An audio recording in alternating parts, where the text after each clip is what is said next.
नमस्कार मंडळी, कसे आहात? मजेत ना? मी सौ तृप्ती सगुण माणगावकर आज तुम्हाला दाखवणार आहे कोंबडीचे वडे असतात त्याची वड्याची रेसिपी। त्याच्यासाठी भाजणी वगैरे करावी लागते। आज आपल्याला भाजणी वगैरे काही करायची नाहीये, आपल्या घरी असणाऱ्या सामानातनं आपण वडे बनवणार आहोत। तर त्याच्यासाठी काय काय साहित्य लागतं ते बघूया आपण। हे आहे तांदळाचं पीठ, हे आहे गव्हाचं पीठ,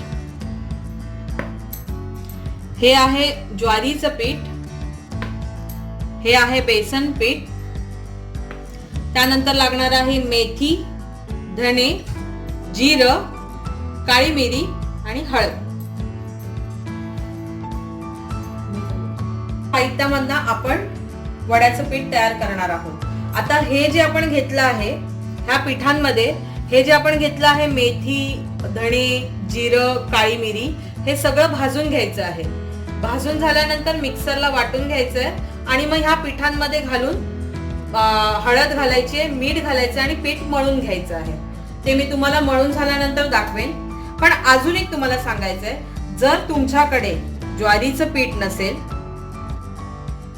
हे तुमच्याकडे ज्वारीचं पीठ नसेल आणि बेसनचंही पीठ नसेल तरी चालेल। हे दोन्ही पीठं नसली तरी फक्त तांदळाचं पीठ आणि गव्हाचं पीठ आणि हे मसाले म्हणजे हे धणे आणि मेथी, जिरं, काळी मिरी, हळद हे सगळं घालून तुम्ही वड्याचं पीठ करू शकता आणि उत्तम होतात, एकदम उत्तम होतात, खूपच छान। तुम्ही करून बघितले तर तुम्हाला कळेल।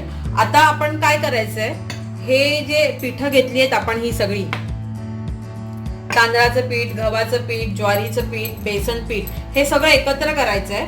एकत्र केल्यानंतर हे जे आपण घेतलंय मेथी, धणे, जिरं, काळी मिरी हे सगळं भाजून घ्यायचंय। भाजून मिक्सरला लावून ह्याच्यामध्ये घालायचं, ह्या पिठांमध्ये, एकत्र केलेल्या पिठांमध्ये।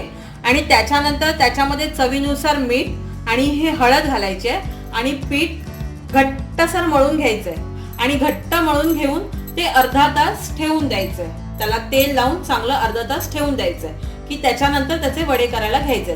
आता हे जे मी ह्याच्याचं मी काय काय प्रमाण घेतलंय ना ते मी तुम्हाला डिस्क्रिप्शन बॉक्स मध्ये देणार आहे। तर चला तर आता आपण पीठ मळायला घेऊया। आणि हे पीठ छान आलंय बघा। आता हे आपण पुन्हा हे पीठ छानसं मळून घेणार आहे। हे मी असं तेल घालून ठेवलं होतं। आता हे असं ठेवून घ्यायचं, पोळपाट घ्यायचं, पोळपाटावर फॉइल पेपर घ्या किंवा तुमच्याकडे जर तेलाची पिशवी असेल किंवा प्लास्टिकचं काय असेल तर ते घ्या। आता माझ्याकडे ते नाहीये म्हणून मी फॉइल पेपर घेतलाय।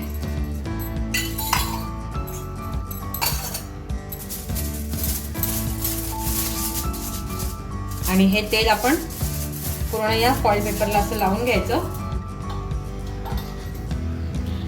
असा एक छोटासा गोळा घ्यायचा बघा आणि तो असा इथे ठेवून आपलं जे हे तळहात आहे ह्या तळहाताने असा थापायचा। तळहाताला पण थोडंसं तेल लावून घ्यायचं आणि मग थापायचं, असं थापून घ्यायचं। आता हा तुम्हाला जरा मोठा वाटेल कारण आमचं स्वतःचं हॉटेल असल्यामुळे ते हाताला घ्यायची सवय झाली आहे, त्याच्यामुळे ते थोडंसं मोठाच आहे। आता आपण हा तळून घेऊया। आपलं तेलही तापलेलं आहे आणि हा आपण आता असा तेलात सोडायचा आहे।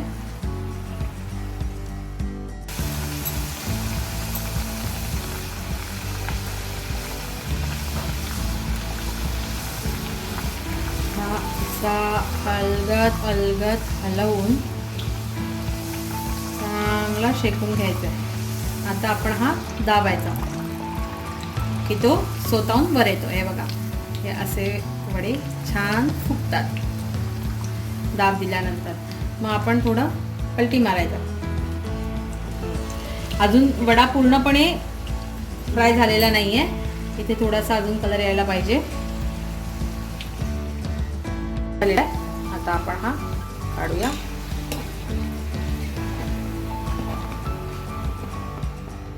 मालवणी वडे रेडी झालेले आहेत। म्हणजे चिकन बरोबर जे वडे खाल्ले जातात, वडे सागोती म्हणून, ते हे मालवणी आपले वडे रेडी झालेले आहेत। ह्याची रेसिपी तुम्हाला कशी वाटली हे नक्की मला कळवा कमेंटमध्ये.